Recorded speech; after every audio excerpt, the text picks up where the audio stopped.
Sir साहब आपसे जानना चाहूँगा ये ऑपरेशन दवारका की थोड़ी तफसील से भी हमारे नाज़रीन को आगाह कीजिएगा और इसके अंदर जो स्ट्रेटजी अडॉप्ट की गई अगरचे कुछ अली साहब ने उस पर रोशनी डाली वो क्या ऐसा स्टेप था जिसके नतीजे में दुश्मन की फ़ौज को शदीद नुकसान भी पहुँचा और दुश्मन की वो फ़ौज जो पाकिस्तान बहरिए के मुकाबले में 5 गुना बड़ी फ़ौज थी जी। उसका आज भी उसका ये जख्म जो है ना उसे सुलग रहे हैं जी। कि उससे आपको शिकस्त से दो चार होना पड़ा, तो कैसे सब मुमकिन हुआ और ऑपरेशन दवारका भी थोड़ा सा बताइए। इसके पीछे नो डाउट अल्लाह का एक करम था हमारे साथ। दूसरी बात ये कि हमें जो एक ऑपरेशनल एडवांटेज हासिल था उस वॉर में in the form of submarine. देखिए सबमरीन क्योंकि हिडन एक प्लेटफॉर्म है,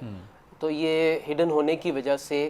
भारतीय नेवी को इसका इतना एक थ्रेट था कि उन्हें ये कंफर्म था कि अगर हमने ज़रा भी वेंचर आउट करने की कोशिश की आउटसाइड हार्बर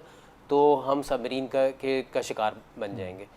इसलिए ये तो सबसे बड़ी वजह थी कि वो निकले नहीं। इस ऑपरेशनल एडवांटेज को हमने अपने फेवर में ऐसे इस्तेमाल किया कि हमने सक्सेसफुली जो जिस तरह प्लानिंग की गई थी दवारका ऑपरेशन की, जिसको कोड नेम ऑपरेशन सोमनाथ भी था,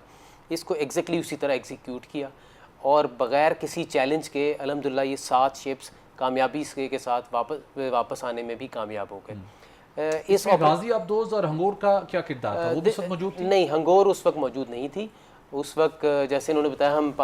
इस रीजन में सबसे पहले थे जिन्होंने गाजी सबमरीन इंडक्ट की थी। उस वक्त गाजी वॉज दी ओनली सबमरीन जो कि हमारे पास थी और इंडिया के पास तो एक भी नहीं थी,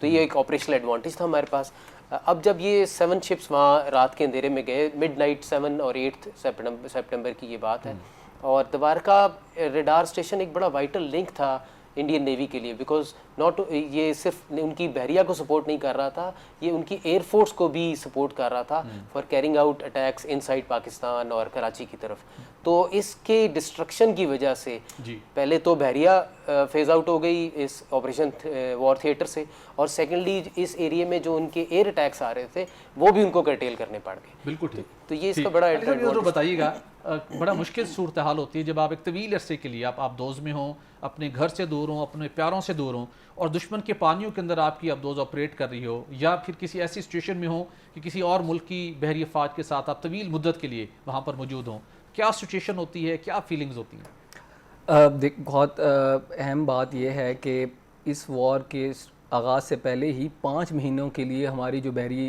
अफवाज थी वो समुंदर में थी, और जितने हमारे बहरी जहाज़ थे, 7 के 7 बहरी जहाज़ जो थे जिन्होंने ऑपरेशन द्वारका में 7 और 8 सितंबर की दरमियानी रात में शब में जाकर जो है बमबारी की, और वहाँ पर तकरीबन 350 गोले जो है ना रैपिड फायर के ज़रिए फायर किए गए, और फ़ौरन के फ़ौरन उनकी जितना रेडार स्टेशन था और उनकी और इंस्टॉलेशंस थी दवारका की वो तबाह की गई। तो अब 5 महीने समुंदर में रहना, उसके जज्बा एक जो है मेंटेन करना, एक ऑपरेशनल तैयारी रखना, उसके बाद एक्सरसाइज रखना और फिर अपने जज्बे को जो है वो ताज़ा दम रखना, ये एक बड़ी महारत की बात है। और इसी स्ना के अंदर आप दोस्त के साथ आपके ऑपरेशंस जो हैं वो कोऑर्डिनेटेड ऑपरेशंस चल रहे हों, यानी कि आप दोस्त किस जगह पे ऑपरेट कर रही है उस चीज़ को भी सामने रखना ताकि आपकी ऑपरेशनल प्लानिंग इस तरह की हो जाए। तो इस चीज़ को इवन जो इंडियन हिस्टोरियन हैं, हिस्ट्री लिखने वाले जितने हैं, उन्होंने भी बड़ा एक्नॉलेज किया है कि पाकिस्तान की जो बहरिया ने इस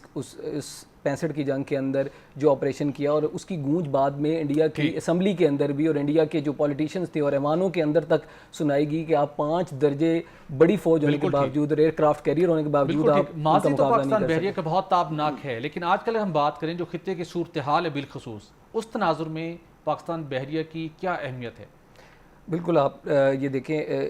इस वक्त खित्ते के अंदर क्योंकि एक ऐसे हिजान की एक कैफियत है और एक कॉन्फ्लिक्ट्स जो हैं वो अरूज पर हैं, और इस वजह से आप देखते हैं कि पाकिस्तान बहरिया जो है अपने मुख्तलिफ ऑपरेशन जो है अदा कर रही है, वो चाहे रीजनल मैरीटाइम सिक्योरिटी पेट्रोल हो, या वो CTF 150 या 151 के कोलेशन हो, या वो CPEC की सिक्योरिटी हो टास्क फोर्स 89 के ज़रिए, या दीगर जो ऑपरेशंस हैं अपने बाकी दोस्त ममालिक के साथ, तो वो पाकिस्तान नेवी कॉन्टीन्यूसली कर रही है। क्योंकि इसमें आपको ये ख्याल रखना चाहिए हमें कि पाकिस्तान की जो तजारत है उसकी 85 से जो 90% है तजारत वो समुंदर के रास्ते होती है, और अभी क्योंकि जिस तरह माशी सिचुएशन चल रही है और फिर दुनिया की जो एनवायरनमेंट चल रही है, अगर इसमें जो भी शिपिंग, जो भी मर्चेंट वेसल्स, जो भी तजारत हमारे मुल्क में आए या हमारे मुल्क से जाए, उसको अगर नुकसान पहुँचा, उसको नुकसान तो ये बताएंगे कि पाकिस्तान बहरिया में आजकल के अंदर हालात में कौन से नए जहाज़ या नए आलात आप इंडक्ट कर रहे हैं? जी बिल्कुल, पाकिस्तान बहरिया इस वक्त تمام جہتوں کے اندر پاکستان بحری، کیونکہ 4 جہتی فوج ہے، تمام جہتوں کے اندر چاہے وہ سرفیس شپس ہوں، سب مرینز ہو، ایویشن ہو، یا ہمارے ایس ایس جی اور میرینز ہو کی افواج ہوں، ان سب کے اندر ڈیولپمنٹ کر رہی ہے. اور ترکی سے، رومانیہ سے، چائنا سے 54 کلاس جو ہیں شپس ہم نے انڈکٹ کیے ہیں. رومانیہ سے ہم نے ابھی حال ہی کے اندر 6 ستمبر کو جناب صدر جو تھے وہ مہمان خصوصی تھے ہمارے اس تقریب کے، تو وہاں پہ انڈکشن ہوئی ہیں. جو ترکی سے ہم نے شپ لیے ہیں اور رومانیہ سے ہم نے شپ لیے ہیں. تو اس وجہ سے ہم نیوی جو ہے ان تمام چیلنجز کو سامنے رکھتے ہوئے، چاہے وہ ٹریڈیشنل ہوں یا نان ٹریڈیشنل ہوں، جیسے کہ ہیومن ٹریفکنگ ہے یا ادر دوسرے نان ٹریڈیشنل قسم کے تھریٹس ہیں، ان سب چیزوں کو سامنے رکھتے ہوئے اپنی ہر جہت کے اندر ڈیولپمنٹ ہر لمحہ تیار رہتی ہے. لاسٹ کوسچن ساجد صاحب آپ سے کرنا چاہوں گا، امن کے دنوں میں پاک بحریہ کچھ آپریشن جاری رہتے ہیں، وہ کون سے آپریشن ہیں جو نیشن بلڈنگ کے لیے بڑے اہم تصور کیے جاتے ہیں؟ دیکھیے کسی بھی فوج کا کردار صرف وار ٹائم رول نہیں ہوتے، اس کے پیس ٹائم رولز بھی ہوتے ہیں، اور پاک بحریہ اپنے پیس ٹائم رول سے بھی بالکل واقف ہے. اور بارہا اس طرح کی وقت پڑنے پہ یا ضرورت پڑنے پہ جب بھی ضرورت پڑی تو پاک بحریہ نے اپنا کردار ادا کیا. میں آپ کو براڈلی کچھ بتا دیتا ہوں، جیسے ڈفرینٹ جگہ پہ فلڈ ریلیف آپریشنز میں، ارتھ کویک کے دوران، جہاں بھی ایسے کوئی نیچرل ڈیزاسٹرز ہوتے ہیں وہاں نیوی اپنا سپورٹ رول پرووائڈ کرتی ہے، بیکاز نیوی چاروں ڈائمنشنز میں آپریٹ کرتی ہے، ایون آن لینڈ آلسو. اس کے علاوہ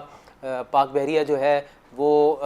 پاکستان کی اکانومی کو آگے ترقی کرنے میں بھی، جو بلو اکانومی کا ایک ہڈن پوٹینشیل ہے اس کو انارتھ کرنے میں بھی بڑا اپنا کردار ادا کر رہی ہے. اور ریپیٹڈلی اس پہ ہم نے سیمینارز بھی کنڈکٹ کرائے ہیں، ڈفرینٹ ایوینیوز پرووائڈ کیے ہیں ٹو دی بزنس کمیونٹی، تاکہ وہ آگے آئیں اور پاکستان کی اکانومی میں یہ جو بلو اکانومی کا ایک ہڈن پوٹینشیل ہے اس کو ہم یوٹیلائز کر کے تو ہم ایک آگے لے کے چل بالکل اس کو آگے لے کے چل سکتے ہیں. ناظرین آپ نے جانا کہ کس طریقے کے ساتھ پاک فضائیہ ہو، بری فوج ہو، اس کے ساتھ ساتھ پاکستان بحریہ کا بھی ملکی سیکیورٹی، ملکی حالات میں، بالخصوص ملکی معاشی حالات کے اندر بڑا امپورٹنٹ رول ہے. ماضی کے اندر بھی بری افواج کے ساتھ، پاک فضائیہ کے ساتھ ساتھ پاکستان نیوی نے اپنا بھرپور کردار ادا کیا وطن عزیز کے دفاع کے لیے، اور آنے والے دنوں میں بھی وطن عزیز کے دفاع کے ساتھ ساتھ ملکی معاشی ترقی کے اندر بھی پاکستان بحریہ اپنا کردار ادا کرتی رہیں گی.